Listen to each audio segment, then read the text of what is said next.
就是报应。美政府发言人被萌娃问懵，美国为什么轰炸别人？ Number one. Ignore it, lie about it, fight about it, endlessly litigate it, sunset clause it, kick it down the road, and then write a bill where a half-assed solution doesn't kick in for 10 years. China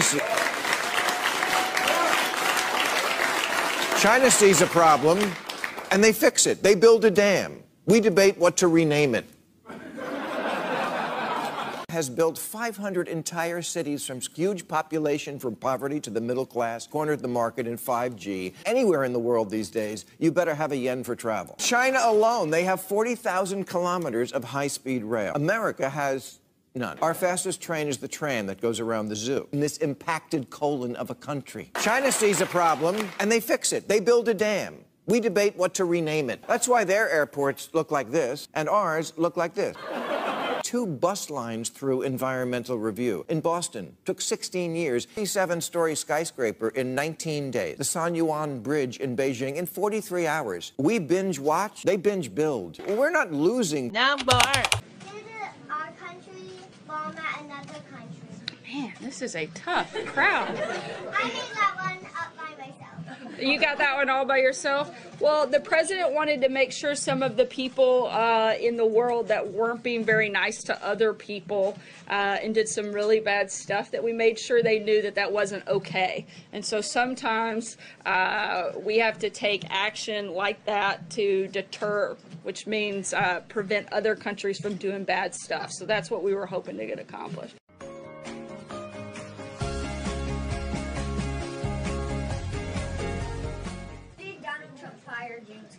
Man, who's your mom or dad? Brian Gottlieb.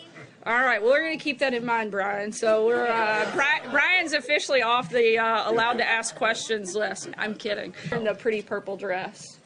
What's President Trump's favorite animal?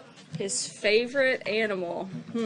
I'm going to guess, but probably an elephant. So we're pretty big. I would say his favorite's probably Number one. Between these two countries. China is clearly an ascending, rising economic, political, and cultural power in the world. No one should be confused on that subject. In stark contrast, the United States is a descending power.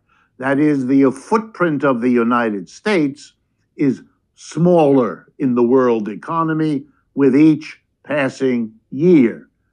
The heyday, the dominance of the United States is shrinking. Number two. Said, I'll just quote him, "To me, the economic war with China is everything. And we have to be maniacally focused on that.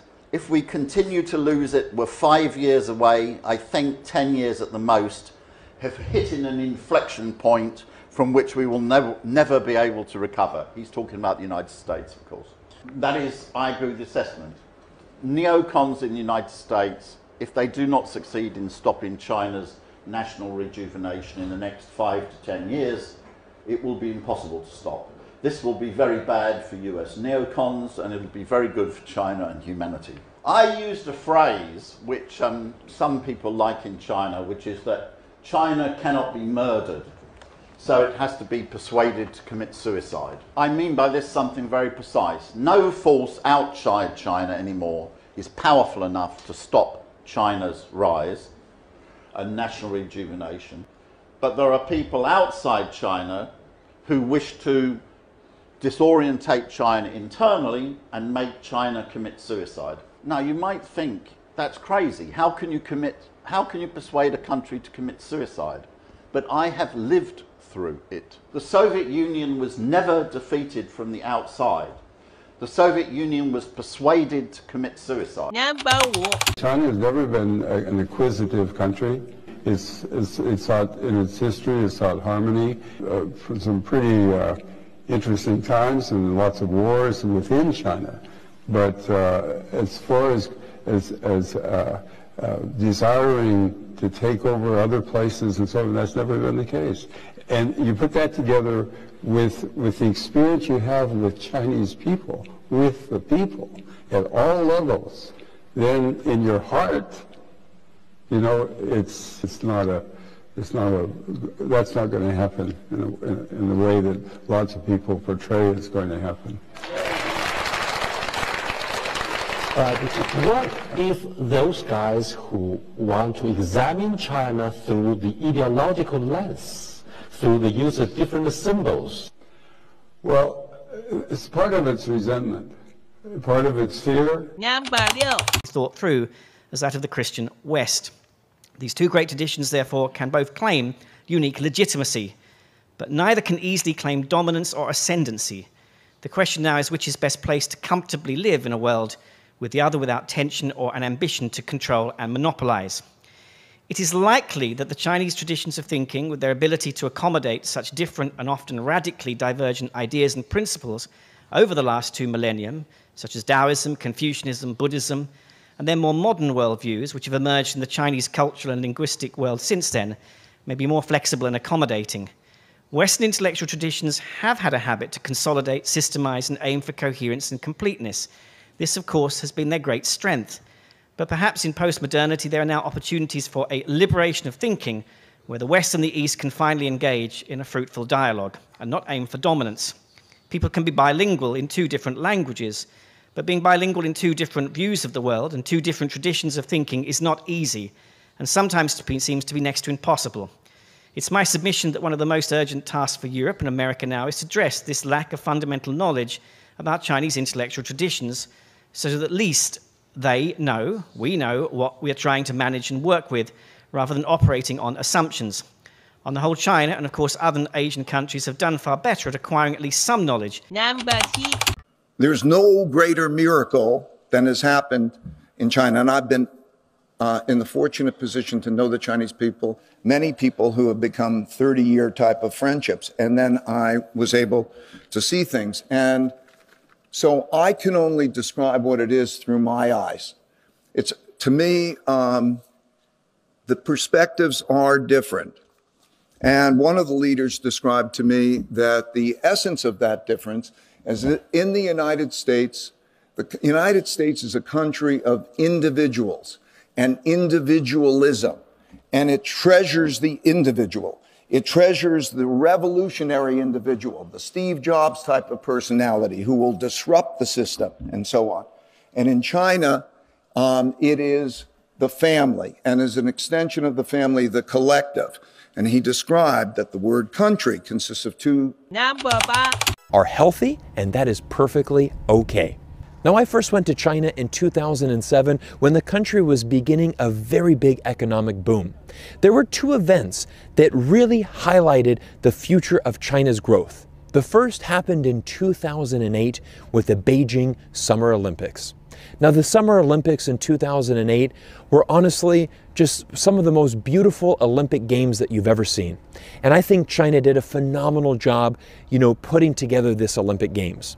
And 2 years later, in the city of Shanghai, where I was living, we hosted the World Expo. Now, to this day, the 2010 World Expo in Shanghai is the most successful World Expo ever organized. It was an amazing event, not only for the city of Shanghai, but also the entire country of China. China was achieving incredible success. Its people were becoming more wealthy. There was more prosperity alive in the country of China. 30-year-old second-hand trains in the future. Second-hand, 30-year-old trains, second-hand and substandard. Right.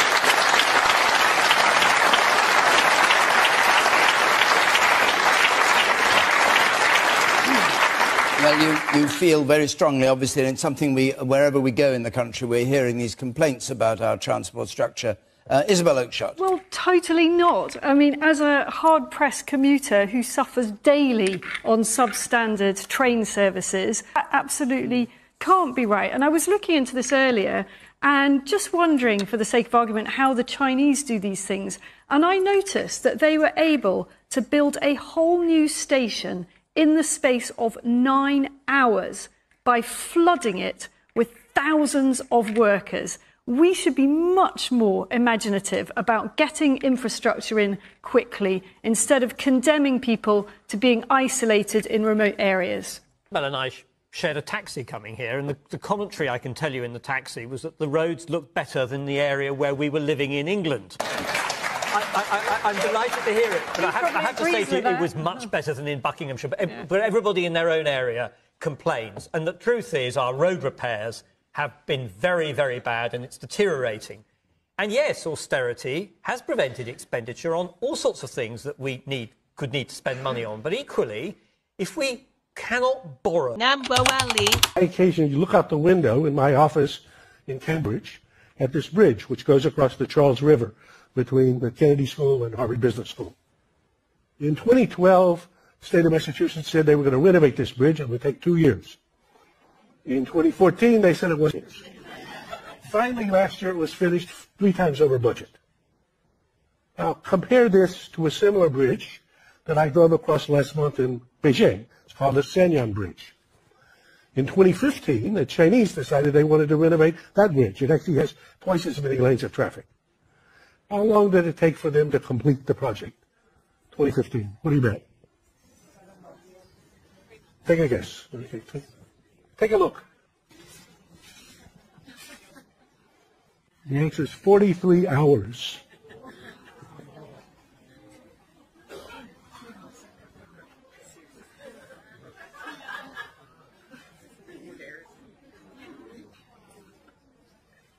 Now, of course, that couldn't happen in New York. If you're going to be talking about economics, the Chinese have developed their economy, an economy of almost 1.5 billion people. One of the poorest places on this planet is now the second economic power, and within a decade will likely overtake the United States in sheer output. This is an unbelievable achievement. It is a greater, more rapid economic development than any capitalist country has achieved by a lot. This year, for example, the Western press crows Chinese economic growth is only 6.2%. Yeah, the United States is 2%. So, and that's been the ratio, 2 to 3 to 1, which is why the gap is narrowing and they're catching up, because in a bad year, they grow 2 to 3 times faster than we do in this country, and they've been doing that a long time. 미국이란 나라의 인식이 어떤가요? 미국 천조국이요. 우리가 계속 우러러보는. 저희랑 동맹도 맺어져 있는 국가이기도 하고 경제적으로 도움도 많이 주는 입장이다 보니까 아무래도 좋게 생각하는 편인 것 같습니다. 근데 미국이 아직도 넘버원이라고 생각을 하시나요? 사실 지금 중국이랑 솔직히 제 생각에는 경제력 면에서는 이미 앞섰다고 볼 수도 있고 이런 점이 있겠지만 제 생각에는 앞으로도 한동안은 미국이 좀 더 질서를 이끌어가지 않을까 생각하고 있습니다. 미국이 아직도 넘버원이라고 생각을 하시나요? 아니요. 왜요? 너무 중국이 뒤를 쫓아오지 않나. 중국은 이제 경제적인 부분이나 군사적인 부분에서 이제 많이 치고 올라가고 있다고 생각을 합니다. 근데 여러 분야를 다 따져봤을 때는 아직 미국이 만약에 중국하고 미국하고 비교해봤다. 그럴 때 어느 나라가 더 이제 예를 들어서 넘버원 될 가능성이 높은가요? 당연히 미국이죠. 아니지. 당연히 중국.